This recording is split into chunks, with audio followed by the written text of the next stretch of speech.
Wow, wow, wow. Excellent. Hello, everyone, and welcome. I'll let Chris get his way in here. He's currently live over on Twitch, playing through his first playthrough of Stormblood. So, looking forward to seeing how he does. This will be his kind of like the last gap in the MSQ and story and lore that he has not experienced, because he's done Shadowbringers and Endwalker and ARR and Heaven's Word. And so it'll be great to kind of see what his overall thoughts are on that as he progresses forward. So once he jumps in here, which he just did, hello, welcome in. Hello. Happy Stormblood Day. Happy Stormblood Day. Let me increase my little volume here. I have that turned down a little bit. Right, dude, a lot to talk about. Actually, I was gonna get some thoughts from you on a specific subject that I haven't sent you yet, because I think it's interesting, but it's leak and speculation rumor at this point, but still be kind of cool, I think, to cover. And then we got the Reddit thread to talk about as well. And hello everybody over on Twitch chat. How y'all doing today? And so if there's any other topic or anything like that that has come up that you'd like to discuss first, just let me know, and otherwise we can plan on getting started. And what's going on, Chaos Rider? Good morning and hello to you too. I finally read the New Year's letter from SE.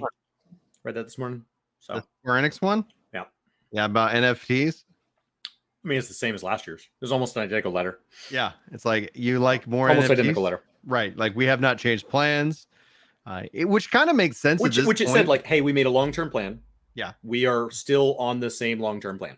Right, despite the frustrations and the market up. Somebody said that the market being down was like a downside to that, and I was like, that doesn't really impact Square Enix at all. Like, it's whether it's up or down, you know, like the games are going to come out, and those will determine whether they're happy with it or not. The overall like NFT value doesn't actually impact them at all. You know, like we talked about in the last video. It affects the like marketing efforts, right? That's true. Very true. Are you trying to piggyback off somebody else's success? Or are you trying to distance yourself from the scams, right? From the people who've done it. How do we not end up on CoffeeZilla? You know, right? It's like, all right, we've teamed up with CoffeeZilla as an audit check. Right. That's our marketing campaign. Effectively, if you can stay off of CoffeeZilla, that's probably a success in the gaming space for NFTs at this point. I don't know that like big monetary success is really the first aim as an iteration. I think if you can just stay off CoffeeZilla, let's call that a win. And then maybe we can look at a second generation where you aim for real positive focus. But I don't see it. I don't see any way to do an NFT and not end up with CoffeeZilla or Callum Upton covering you. I don't know if you're familiar with Callum, but he makes some brilliant stuff on Earth 2, which is an NFT project that claims to be a game and then gets really mad if you say, what's the game? If you just ask what the game is, people immediately call you a hater and there's no room for discussion. But there's no answer. Like, there's no answer. It's not a game. It's just something masquerading as a game. And since it doesn't have a way of actually paying you back, it's not an investment. Right. And so if it's not an investment and it's not a game as an NFT project, I just don't see how it's not theft. Yeah. It's like I don't know what else to call it. Yeah. Because like you're marketing yourself as an investment and a game, and you are neither of those things. Play to earn, collecting money, and you can't you're not giving anything back, right? You're not like a Patreon that's supporting a content creator who's making content. You're not a Patreon that's supporting an indie dev that releases a buggy game. Right. Like, you are supporting somebody who is not giving you anything in return. Right. And they're promising everything in return. So I don't see how it's just not theft. Yeah. It's a scam. Yeah. Or it's a trap. Like, and like, it's not vaporware where like they're setting their sights at something that's too big to do it. Like, they're not saying, hey, you know, we're aiming for something huge. So like Ashes of Creation is not a very good scam because he's upside down on it. So like if Steven Sharif is stealing, he's not very good at stealing because he's losing a lot of his own money in the process. And I do believe the game will come out. Where I believe the difference is, I believe with Ashes of Creation, he's building a game that will come out and will not meet the ridiculous expectations that people have set for it, as opposed to Earth 2 will never release and is aiming to collect way more of people's money than what anybody other than the fans have put in. But like, I put fans in quotes because like, I don't even know what they're a fan of. Like, it's not a game. It's not a game. And so like, that's what Square Enix has to distance themselves from if they're going to touch NFTs, is these projects out there that are just theft. Well, and I think that's where you end up structuring it so that your game comes out and you let people play it, rather than you marketing like, hey guys, you're going to be able to X, Y, and Z off the game. It's not about talk, it's about action, and it's about people going hands on. And it's ideally them building a game first, then essentially like, okay, what then can blockchain technology do? Here's a game loop. I can't present this game loop in the way that is the most fun without something that allows a change of ownership in these various components of the core game. Yeah. NFTs as a way of tracking ownership is a really neat solution to this game that is already an idea and would have existed without blockchain, but blockchain is actually removing some things that would be hard to do, and it's giving us tools to make those stronger. Fine. But I just have yet to see anybody that builds something like that. So something like trading card games it makes way more sense for Magic the Gathering to be an NFT project than Final Fantasy XIV. Like, it just makes 1,000 times more sense because they are limited run items, that scarcity is part of the core game mechanic, and the active trading is supposed to be something that takes place. And the idea that the publisher would get some piece of the action when it's trading makes sense because they don't benefit from some Lotus card from way back in the day selling for $10,000. And to stop them from feeling like they constantly need to print new cards, it would be nice if they were getting some residual on the fact that their old content is something that is still supported by them continuing to maintain and do events and plan around the rules of the game and balance the game. That's all real work they do, and they'd like to be paid for it. So something like trading card games makes way more sense for NFTs. And I'm not saying, oh, trading card games should be NFTs. I'm just saying that makes more sense than we are an online global RPG company with a bunch of RPG studios, and it'd be great if stories were tradable. Like, I don't know how Square Enix does it. And so like, I'm willing to hear them out, but odds are it's like, well, cool. There's going to be some Square Enix games that come out that I don't play. Like, because I don't see how they're for me. Yeah, and that's where it's going to all boil down to proof in the pudding when it comes down to it. It's going to be an interesting year because they've been talking about this a little bit. Obviously, the mood and when it comes to these things, I hope that people are skeptical. I hope that people do not go into this with this level of blind faith that Square Enix is going to do everything right for the gamer. They've got their gacha games. They've got they're a business and they have a wide ranging set of properties and products and monetization strategies. So essentially, if anything else, the one thing that does give me confidence in Square Enix as a company is that they've dipped their toes into every possible thing and they've gotten real-time feedback on the cost for them, what kind of return that it is, as opposed to just going ham. But they've committed to this projects, and it's going to be an interesting year to see if because what I'm interested in is because I don't believe play to earn is possible. I just don't believe that's a viable thing that's going to appease and appeal to the mass gaming community. Do I think there'll be somebody, maybe there'll be one person that will be able to be like, yo, I've come up with a system and I am earning all kinds of money, and that's going to be the case? Because I would submit that the only way that I've seen play to earn actually work within gaming is content creation, where you essentially have a content creator who puts out content, people consume that content creator gets paid. And the biggest kind of kickoff was when Ninja announced his almost $300,000 month for Fortnite, which then just drew in so many more people. But I would venture to question how many of those were actually ever making that level of money. So that's where I wonder if there's any kind of parallel to what we do versus the actual NFT within the game itself. When I go look at Twitch analytics, there have been months inside the last year that we were considered in the top 1% of some of the various ways to break down the platform within English speaking channels. Yeah. And I can tell you that $300,000 is an unfathomable amount of money. And so the idea that we are top 1%ers and that is so far beyond reach that it is ridiculous. Like I cannot even imagine that amount of money. Right. I cannot picture it. I don't even know where I would start. The idea that means that there are 99% somewhere below us. And I already feel like that's, and I'm not talking per month, I'm talking annually, $300,000 just seems preposterous. And didn't Happy announced how much the Black Chocobo campaign earned him? I'm not going to say the number because I believe I've heard it, but I didn't want to echo it. There were some people that shared theirs. It was depending on the person, all of the people that I saw share theirs publicly were in the tens of thousands. I did not see anybody sharing that was not at least a 5-digit number. Yeah. A 5-digit number would literally change my life. And to say that a 5-digit number would change my life, would change the course of the content I make and the way I make it. And I am considered top 1% by some standards, by any standards. The fact that I could even be close to top 1% says that the gap between these people that are where, Ninja or Asmongold are, and it's like, oh, well, some make it to that degree. No, nobody makes it to that degree because that's the top 1% of the 1%. Because the top 1% is what it takes just to make a living at this. And the difference between a living and what some are making is insane. So I just don't I think those are more anecdotal. I think the reason I bring that up play to earn, I think you need to look at more could somebody pay for a PS5 eventually? Could somebody buy the next Pokemon? Play to earn in my mind is, can I make it a hobby? My brother goes and enters in Warhammer tournaments and every once in a while wins a figure or enough to buy a couple pots of paint, which are $3 to $4 a piece.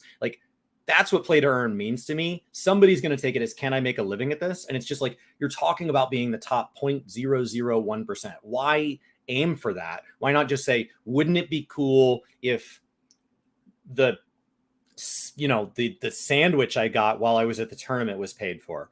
That is already going to put you in rarefied air within play to earn. I just don't see how it's not. Yeah. And so I see Chad actually saying that Happy has confirmed it. And I believe he shared that it was like 25K. He had the biggest month he's ever had on Twitch because of that. And I bring that up to illustrate the massive gap and difference between something like Final Fantasy, something like an MMO content creator, and essentially the when you look at Ninja and the 1% of the 1% of the 1%, where you're talking when Chris is highlighting the gap, it's wild and it's just fascinating to see. But that's where when it comes down to pay to earn, that's the play to earn. That's where it's you're providing a service, and then I don't see NFTs really providing that service where it's not arbitrary, where it's not where it the thing about it with us is where it feels so almost the artificial FOMO things that I find frustrating, right? I understand FOMO. Hey, yeah, if you wanted to experience Heavensward when Heavensward was out, that's a natural level of FOMO. You won't experience Heavensward the same way now as to when it was actually released. And so that's just the natural, fear of missing out. That's just a natural fact of life. The artificial side of it is where I end up getting frustrated, where it's we don't need to do this, but we're imposing on that so that it becomes that sense of oh, I better, I don't want to miss this thing, or, I'm going to lose out on, X, Y, and Z. And that's where we end up, getting, I think, frustrated as gamers. And that's where, I think when I hear the phrase play to earn in relation to games, I go, ooh, this is going to get weird, and we'll have to see what ends up happening this year. But that's a fun little mini breakout topic. Are you ready to talk about some interesting, fun things as opposed to, the idea that it being a gaming content creator, somebody that makes a 6-figure living as a gaming content creator, even in a single year of their career, is a billionaire metaphorically. It's that rare. I think that it's that rare. The odds of you meeting a content creator or being a content creator that has a 6-digit year is the same odds as what feels like in the general population of going to the grocery store and running across a billionaire. It's just the people that can make a living at it are the millionaires metaphorically, definitely not literally. So mother of God. Yeah. So when people say I just do this for the money,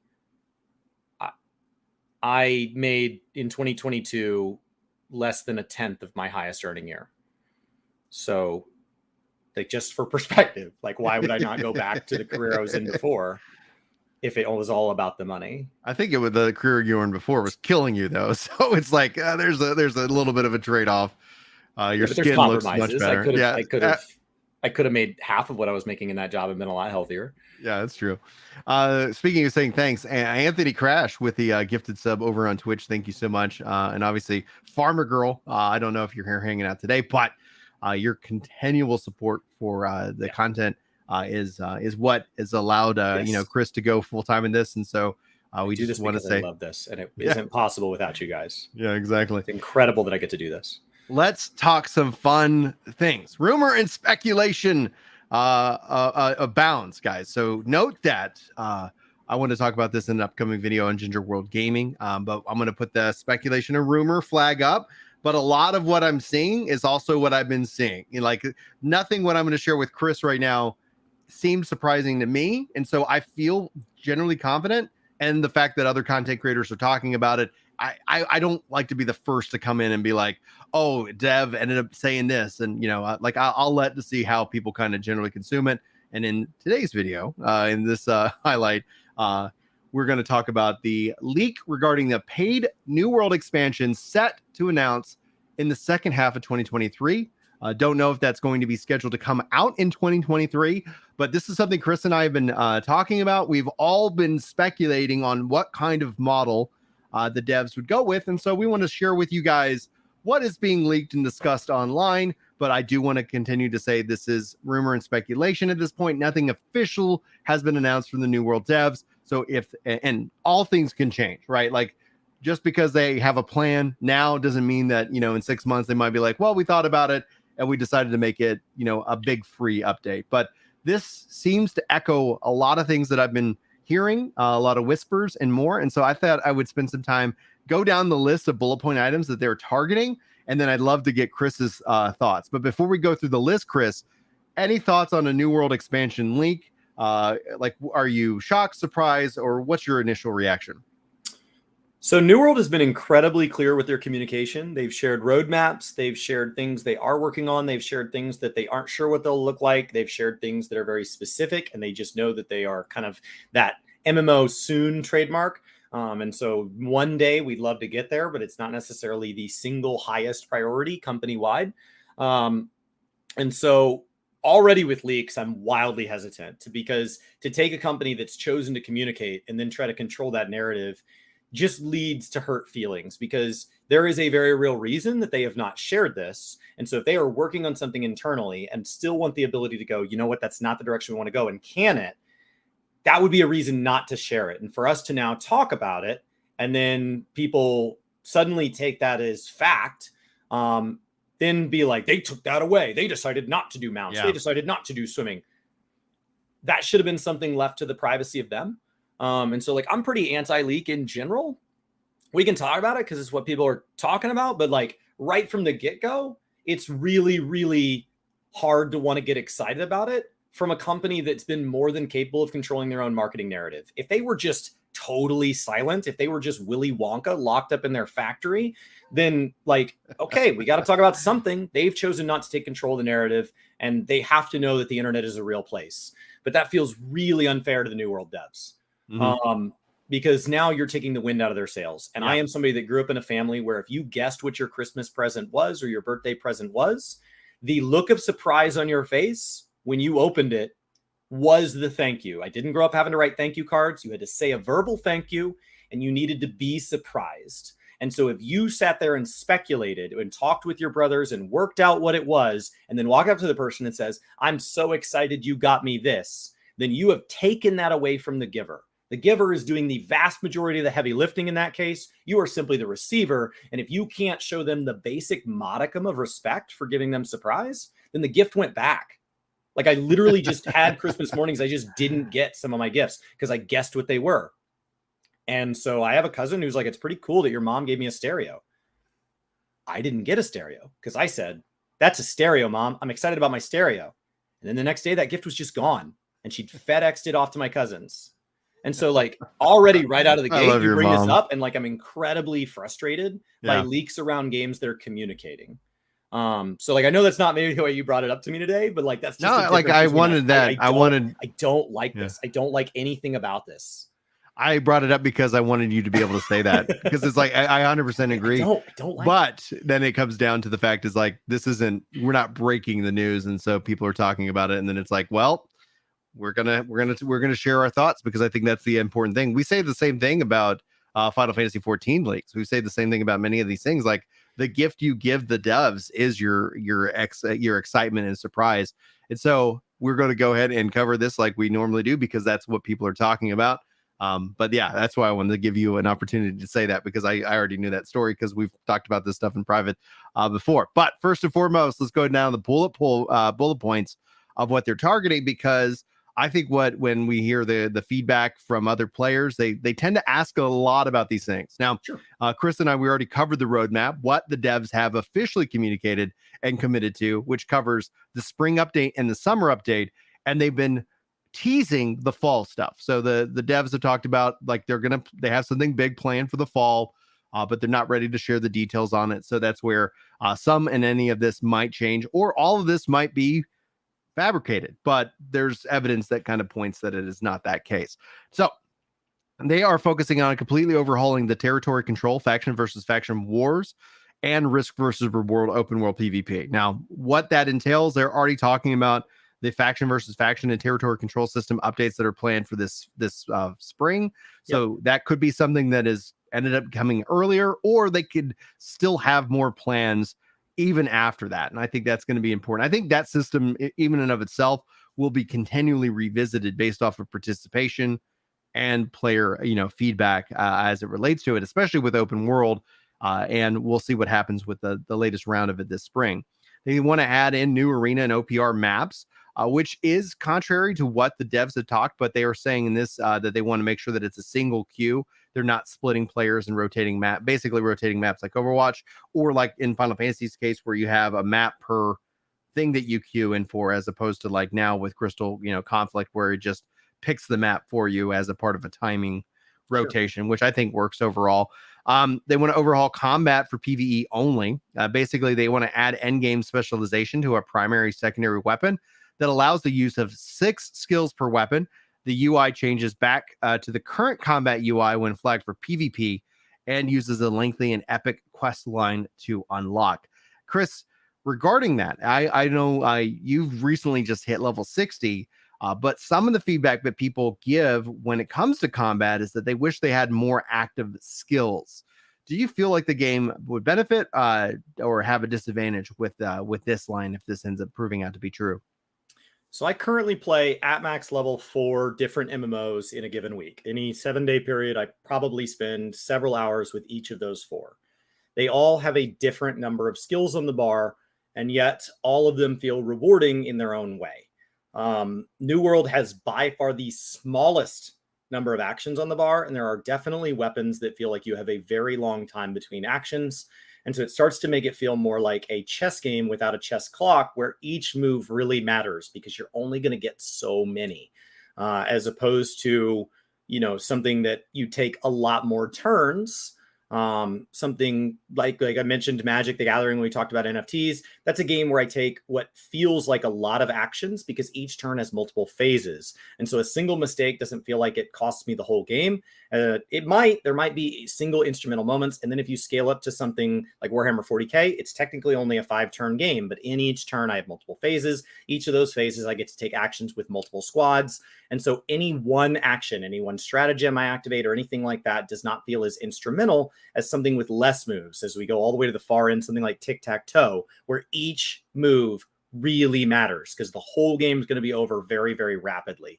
And so I think of New World as the far end of that spectrum in MMORPGs. Mm-hmm.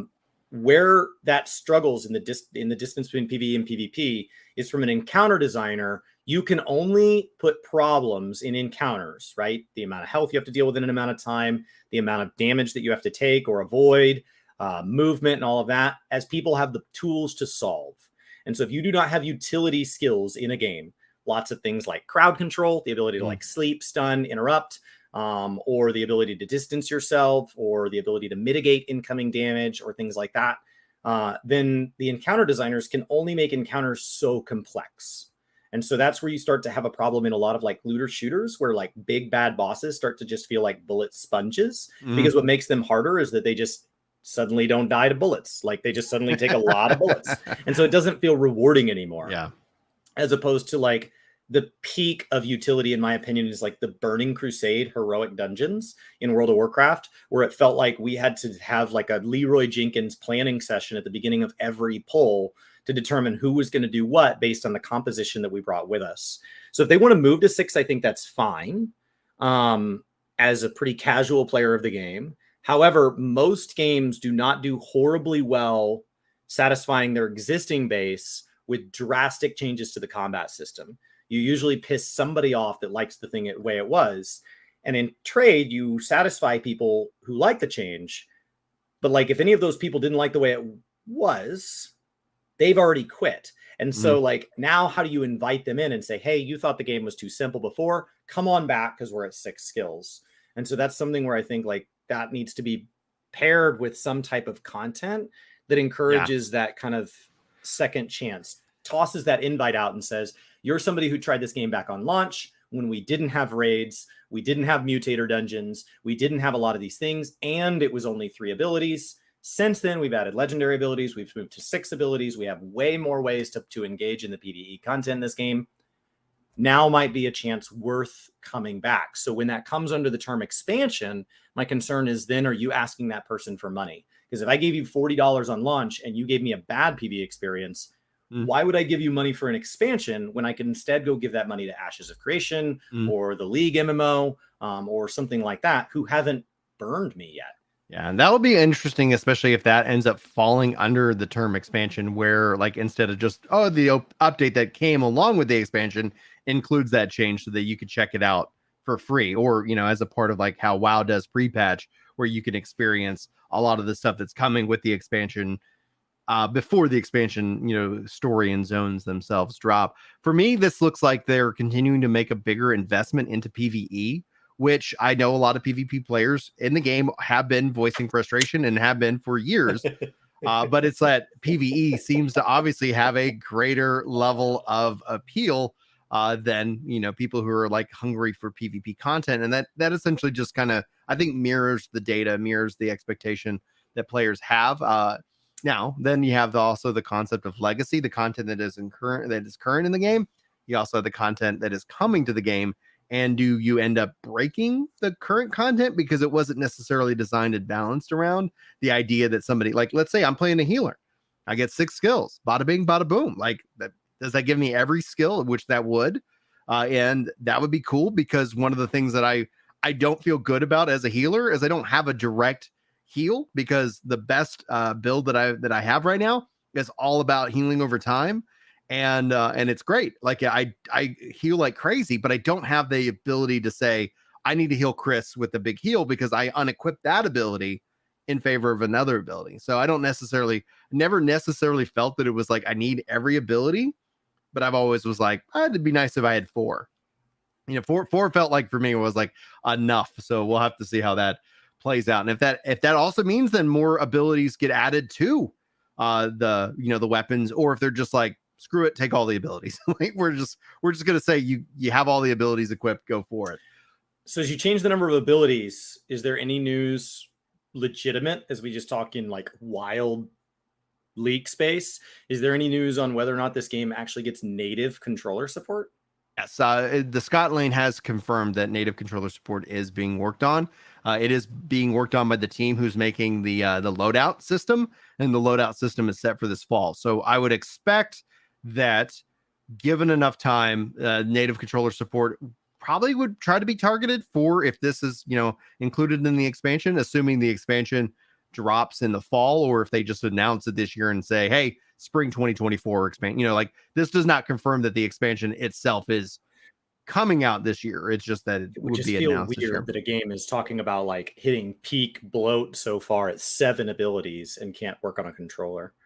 Oh yeah, like that just feels like it's just I'm sure there's fighting games with more than that. Like, what are we doing? yeah, I really Come want on, them to have native Smash controller Brothers uses support. more buttons. Yeah, I really want them to have native controller for support for this because it is getting up to be a challenge for me to put the guides out for people. I've been successful at it so far, but all of a sudden, if they gave me 3 more abilities just to add, there's going to be there's going to be a little bit of a challenge that I'm going to have to think my way through when it comes to how Steam handles the controller setup. But it would be interesting to see how that plays out. Now, I saw a really good comment from C Strife that we'll call back as once we shift into the Final Fantasy 14 stuff, just as a heads up. But when it comes to it, they also want to add in event-based open world raid bosses that unlock sequentially and dynamically based off of player interaction and outcomes. And they have in parentheses like a TV series.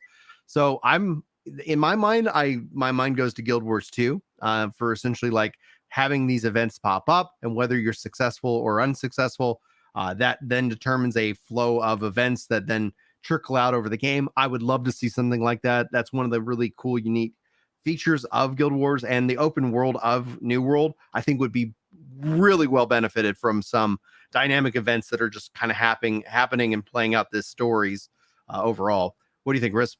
I mean, I think Guild Wars does the best job of it. Final Fantasy has some fates that are optional chains and things like that. World of Warcraft's world events and stuff have been something that has been varying levels of feeling like dynamic, especially when it's new. So, and it's something that like Ashes is claiming is going to like change its world, and we'll just have to see how that plays out when it actually releases. So the idea that events are now dynamic is where we're at. There was a statement made, I don't remember by who, but it was in like I think it was interview lately, IGN article, something like that, where if you wanted to start a major AAA game today, you would have to be targeting PS6 hardware. Like that's how long these games are running on average development cycle now, that you would already be planning for the next hardware gen, which is just crazy. And so as you start to talk about that and you have that level of budget, people are going to expect things like dynamic. They're going to expect that if I beat a boss and I beat it differently, that something different happens, that we have a Bandersnatch type thing where there's 7 or 8 endings that I can go work through instead of let me repeat the same 1, 2, 3 event over and over and over and over. We're getting past that. That's going to start to be an industry standard. So to have that in here is something that potentially New World could get makes sense because it's going to be something that every MMO wants. They also says that was a Jason Schreier statement. So probably a fair bit of weight there. They want to add in new lore that's tied to the open world raid bosses and events. That doesn't surprise me at all. New MSQ cinematics, rich storyline quests that are tied to the open world raids. Like we've already seen them step that up already. I think they've done a fantastic job, and it's going to be interesting to see how that evolves within the community, because I've already seen people say, hey, watch out for spoilers, and so where Final Fantasy 14 has a rich story-driven experience, how spoiler culture tends to kind of protect things. And it'll be interesting to see if, due to the story, like, do we end up seeing that same level of protection brought in by the community, kind of self-imposing, like, hey, it's the first couple of weeks of the content, everybody kind of avoids it so that people can experience the story and whatnot. Remains to be seen, but the fact they've been overhauling it so far, going into the early parts of the game and adding in these cinematics, I think that's a really good call. Mount system, which has been confirmed already by the devs, and they say that's going to be tied to its own profession, like we probably have with the music. Now, what does that ever end up entailing? We'll have to wait and see, because we could speculate. I personally would love to see any kind of leveling that happens, and I hope they draw from Guild Wars as just any more inspiration. And I would love a glider. Like I'll keep saying it, and hopefully they'll hear it. A glider would be amazing in this game, especially with how verticality works in it. You have any thoughts, Chris? I think that mounts are one of those things of like, I want to eat ice cream for dinner, and it sounds really good.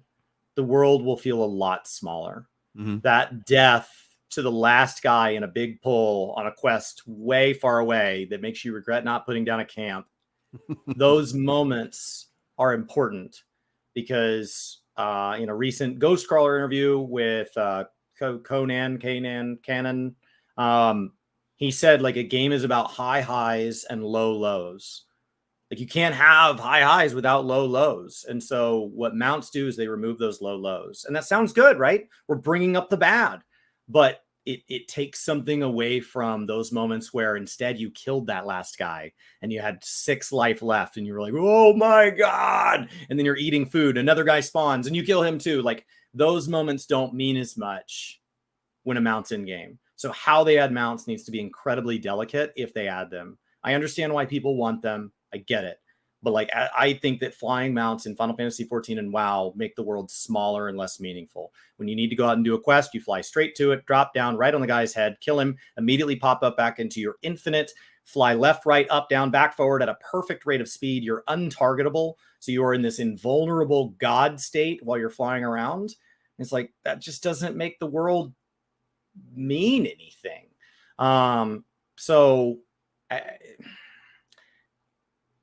I recently got my Sky Scale in Guild Wars. It feels really good. But then I started working through these return to achievements, and there are definitely things it cheapens.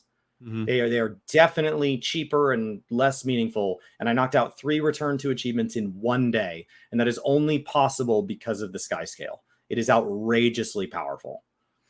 The swimming also having its own underwater profession, and seems like if nothing else, that's a skill that you'll level up.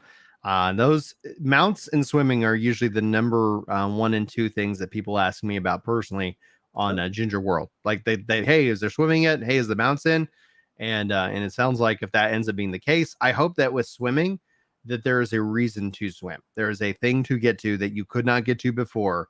That would end up adding in some value. Because if you're going to be swimming in heavy plate mail armor, I'd like it. If it's going to break that immersion reality of the game, then I'd like to see you have it a reason to do so. Obviously magic is the answer, but a reason that, you want to swim down because there's a dungeon that's below the water that you couldn't get to before, but it's always been there. Something like that. They're working on adding cross server everything, PvP, expeditions, raid groups, cross server world, etc. I think if this ends up being true, this is the line that I think solves a lot of the general frustration within the gaming public. When it comes down to joining a world, a server, playing the game itself, hey, what server are you on? Hey, there's a queue. Hey, my server's struggling. Cross-server world play, which then would relate to the overhaul of the faction and territory control. That is going to be one of the biggest takeaways outside of content, because people will overconsume the content. But to be able to jump into this game whenever there's its hype cycle and not have to sit here and struggle with who you're playing with and how to play with them and how to get and group up with your friends, regardless of if your server is the most populated server or the least populated server, to be able to just enjoy the game how you want to play and when, will be probably the biggest thing that ends up being celebrated. Not that like it's going to be something that people are going to be like, oh, because the content is going to be the content. That's going to be really what people talk about. But all of a sudden, if it solves that problem that they've had since day one, I think you'll see a lot of people just generally being like, oh my gosh, like the one issue I had with this game ended up being that, and I was never really aware of it. They want to add a system called Remote Islands with a boat system that has its own open seas, non-instance PvP mode. This is one of the things I talked about with Ashes, is that Ashes in my mind is 2025. The thing of funny that's interesting is that you can't copyright an idea, and if they want to add in an oceans system, that cool, that does sound good. Hey, we are able to build something of that nature while running the game, is how I've often felt about New World, where a lot of people were like, Ashes is doing this. Oh, interesting. Is that a good idea? Why wouldn't we also, or why wouldn't other games also then go and do that very thing? All right. Yeah. You don't have any additional thoughts about that? Because I'm just curious. No, I mean, it feels like this whole thing was written to people who've been speculating. They're just looking at cool stuff in other games and saying they're considering that. But I just don't know how do people really think that this is like a bingo card that we're going to get a blackout of next year? Who knows? New zones, new weapons, that makes sense. New expeditions, that makes sense. New character creation, customization, both free and paid. All that makes sense. We know Transmog is coming this summer, and so a lot of this seems to echo what whispers and things like that we've heard from the devs and what things they've kind of talked about without being completely direct. The one thing being the remote islands, the boat system. If there was anything that I was going to call more suspect to, then that would be the one thing that kind of says that this isn't necessarily true. Not that they couldn't build that very thing, but all of a sudden, if you're like, hey, here's the bullet points for Matches of Creation, all of a sudden you end up new having zones and new weapons are standard. New expeditions has been fairly standard, and for them to continue to want to iterate on that's fairly standard. Character customization, fairly standard. The idea that they're going to start having character cosmetic customizations that start to financially support the game, that is also a fairly logical take from a game that has continued releasing things as big as Brimstone Sands update at no cost to the gamer. And they've regularly had sales where this entire game is available for $20. Like they got to make money somehow. At some point, I understand that AGS is backed by Amazon, and people are like, Amazon has a lot of money. They didn't get to that by spending it. They got to that money by making sure that everything they put into projects eventually makes money. Yes, they're willing to have a loss leader or something that costs them for a time, but they don't have a history of like, oh, they're so altruistic. Like they're not like donating medicine to like an entire country.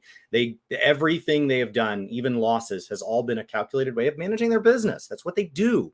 They don't own a third of the internet because they're the largest charitable contributor in the world. They own a third of the internet because they ran their business. And so I expect AGS to be no different. And so the idea that there would be monetization for any of this makes sense, especially if it's cosmetic. And I don't have a problem with it. Like they've been so unbelievably good about fixing bugs while adding new content to the game at no additional cost to the consumer, that for cosmetics to be the thing that continues to get doubled down on, of course. Yeah, of makes course.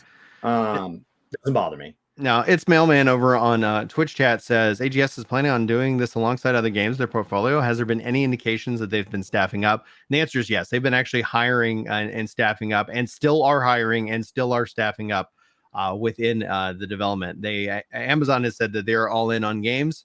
That has yet to change. And I think essentially with the success of New World, the success of Lost Ark, the fact they're picking up Blue Protocol, rumors that Throne and Liberty is also going to fall under the AGS banner, Tomb Raider coming into AGS as well. You should just tell you hands down right now, like they are hiring. If you're looking to get into the game development world, you could always put out your resume there. But yes, they have been staffing up and continue to do so for a while. And we've seen them introduce new staff as well. So staff has joined the team over the last year, and they now have become a critical component to their dev updates and more. And overall, the conversations that I've had actually with their staff have been like they treat them well. They treat like the company, they feel like this is a really cool and exciting place to be in. But it's also kind of in a startup mode. So there's a lot of moving parts, a lot of things that are moving fast, a lot of lessons that they're learning overall. But I'm going to highlight this real comment from Strife here. Actually, that was the wrong one. There we go. Strife says, Chris, do you feel the graphics update for Final Fantasy XIV will be extensive, going off the mention of Yoshi P's New Year's post?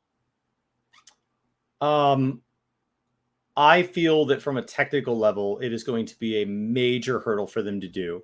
But when people go look at what some fan does with a predetermined portion of Ul'dah, with them running around on their one character model with its one gear set, that the graphic overhaul for 14 will not measure up to, like, if you've gone and seen a clip of what Orgrimmar looks like in Unreal Engine 5, like somebody built it in Unreal Engine 5, that's real, but they imply that like Blizzard could do this if they'd had Unreal Engine 5. And that's just like, these games are designed to run on microwaves. They are.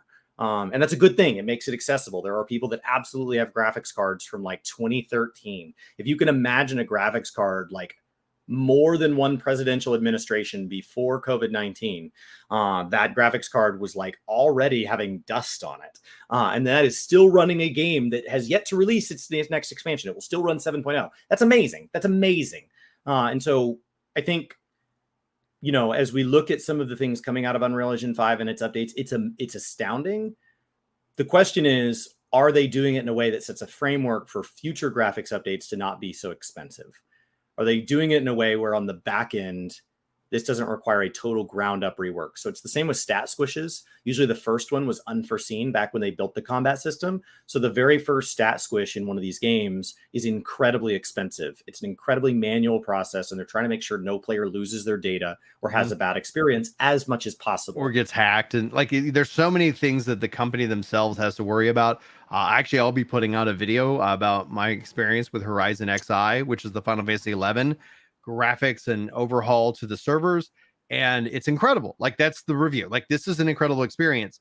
the reason why Square Enix isn't doing it is A, it's not a priority, but B, like they have things they have to consider that Horizon XI team doesn't have to consider, especially when it comes to the fact that Square Enix takes money and Horizon XI can't. So it's something of that nature where that's a key component. But that's an excellent question. Thank you, She Strife. Go ahead. I hope that it at least passes what people can already do with hypothetical third-party help. I hope that it at least takes it native past what people are already doing with things like, but not limited to, shaders. Mm-hmm. There are people that are already heavily modifying this game in a variety of ways. And I hope that both from the UI and just the beauty standpoint, that a lot of where we are native looking at 7.0 or at 8.0 has passed what people are modifying now. It feels weird when like a fan-made item that's 5 years old still outdoes what a dev team puts out, when the dev team made such an effort last February to say that was something they were taking on. Now, they said graphics weren't their focus, and then you're like, well, we're doing it better. Great, that's not their focus. But Yoshi P specifically made a point to talk about textures and to talk about the roadmap to getting there. So I think at this point, the expectations aren't being fan set. They're set by Yoshi P. So I would hope they at least do that. But the game's already come a long way. I think people forget. Go Google Limsa Laminsa melting. And so go Google that and see where we already are. So I would expect it to take at least that step again. That'd be really cool. Now, we want to transition to our topic regarding the ARR post that the user who says they just can't take it anymore. I sent this over to Chris because I was perusing the MMORPG subreddit, and I saw this post, and I thought this would be interesting for Chris because he has been talking a lot about the new player experience and the need to never like abandon going in and always kind of reviewing that and looking into that, because as the game ages, there's always going to be people coming in and having that new player experience. How does that function? How's that kind of flow? And that's why this stood out to me. Chris, why don't you go ahead and take us through it, and we'll go ahead and discuss it. So I am in the middle of Stormblood. This is my last expansion until I've made a full lap. I started in Shadowbringers as a longtime skipper. I've had a lot of fun in this game, and story has just been something I've had to hit the escape key and clear to get to the content. And so I'm very well aware of how long it takes to even speed through story as I start to complete my first full lap. And I have friends that play MMOs that I have trouble convincing them to get in because they're asked to do something really long. And it would be logical that somebody who likes this journey gets to the end game and then feels like they're done, because the expectation is such a drastic shift. Once experience is no longer your goal and you start to talk about things like Savage and all of this, it feels like a totally different game. So let's see what this person does, who simply decided to try Final Fantasy XIV and give it 40 full hours of their life, a full work week of their life.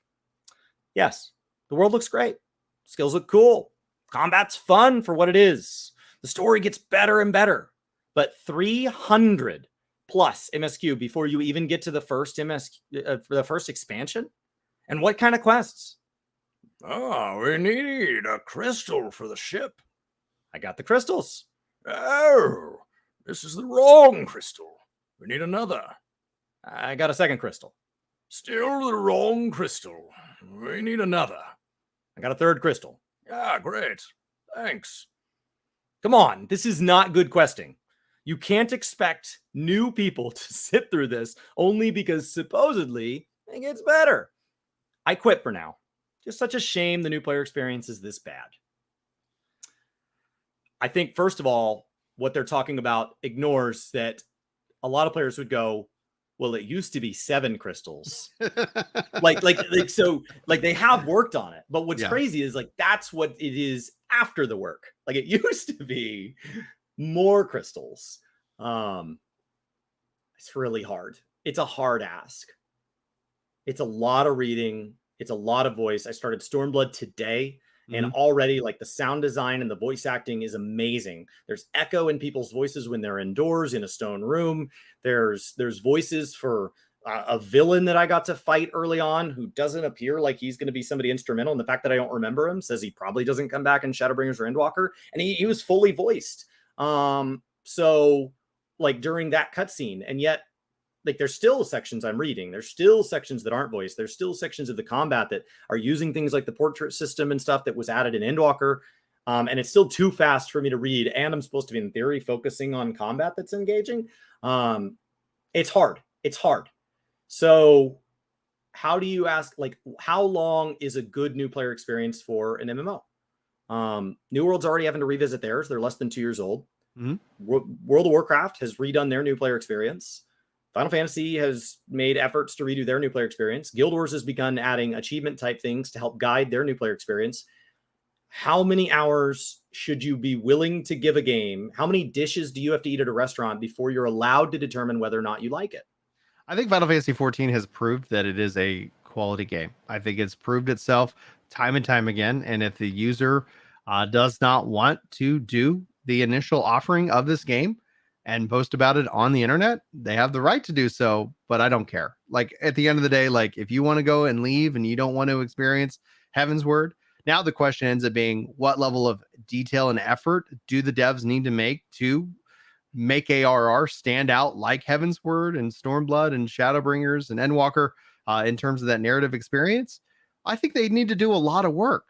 Final Fantasy 14 has been, and I call this kind of built on this Jenga tower, where it's like a lot of the things get added on top of it, and it's really a lot of work for them to go back and work on the foundation and the framing of the game. That's where when Yoshi P said that there was no tech debt, I said, pardon? Like, it's like, no.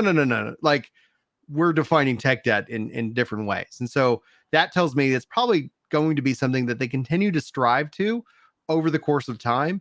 And I would love, because I loved ARR. Like one of the things that always like hurts the most is that like ARR was this really great, crazy experience coming from 1.0, but not everybody's going to have Brian's 1.0 to 2.0 experience. Sure. And so I can recognize that people are going to be blocked off. The thing that actually I see happen from my personal experience when I helped new players out wasn't that they were struggling with the story, because Chris has developed this really cool feature called the escape key, and he could just blast his way through it.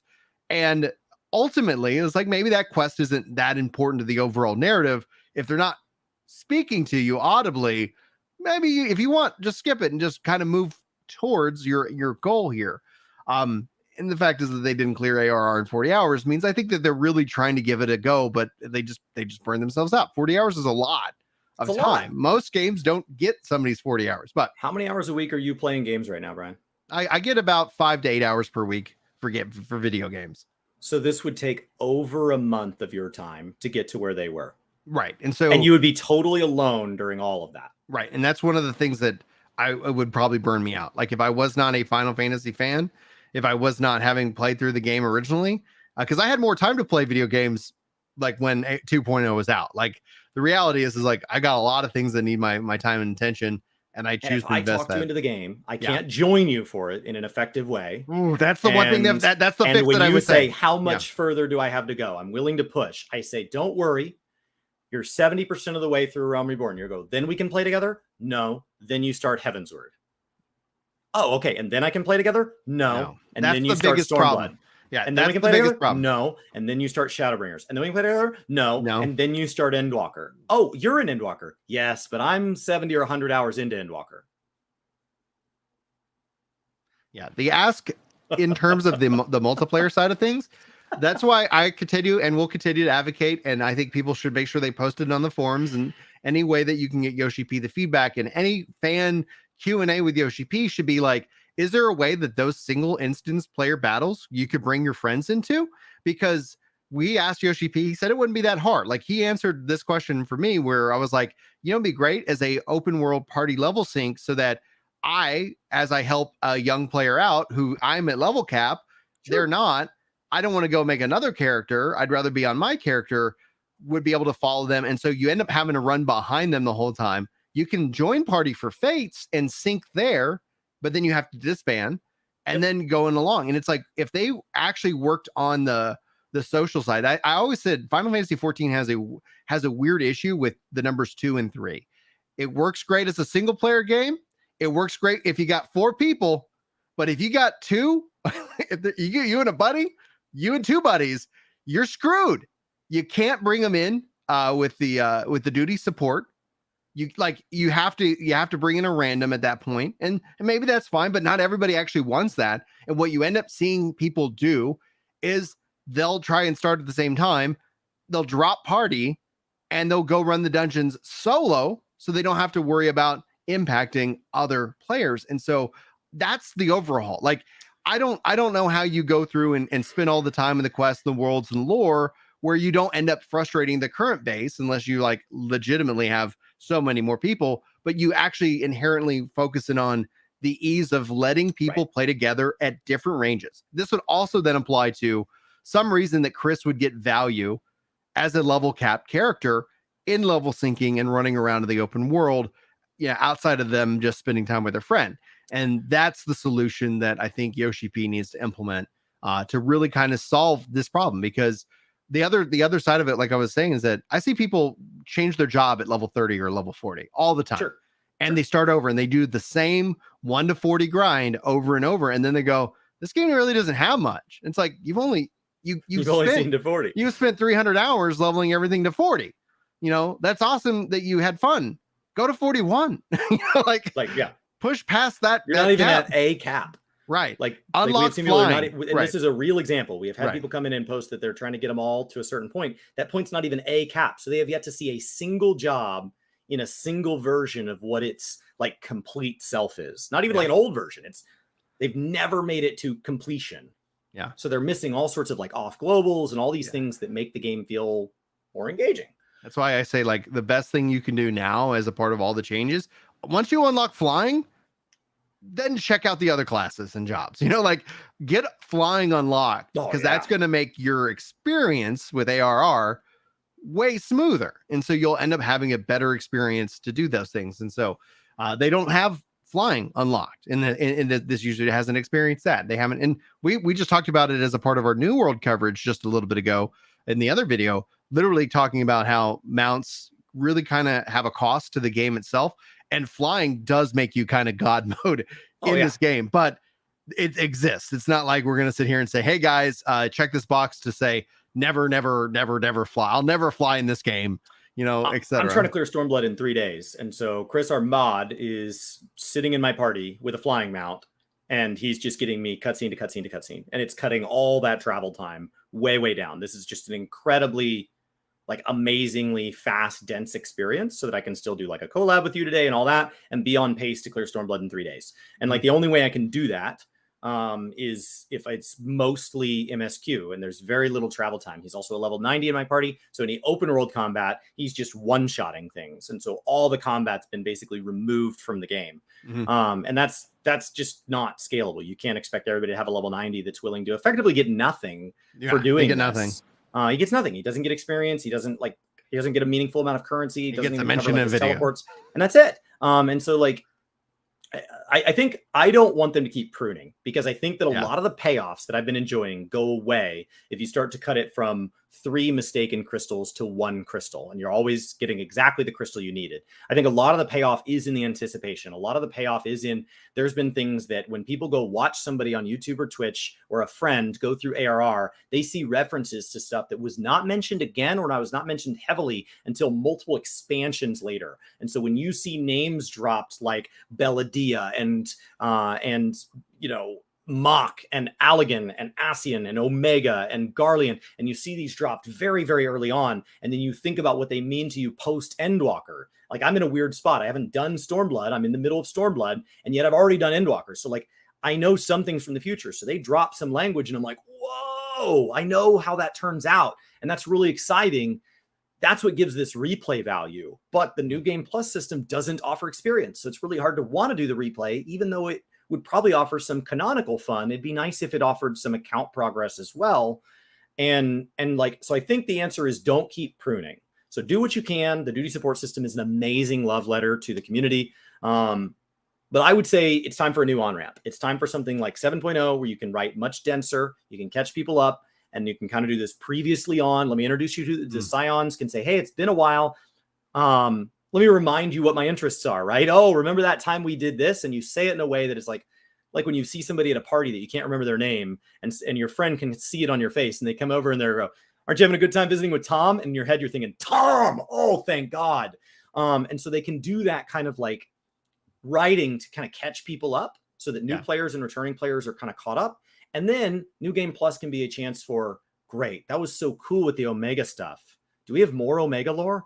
Oh, do we? And then it's all there waiting for somebody to have a much deeper kind of origin story type moment where they can go back and play through these specific chapters to learn more than what the little shortcut kind of told them.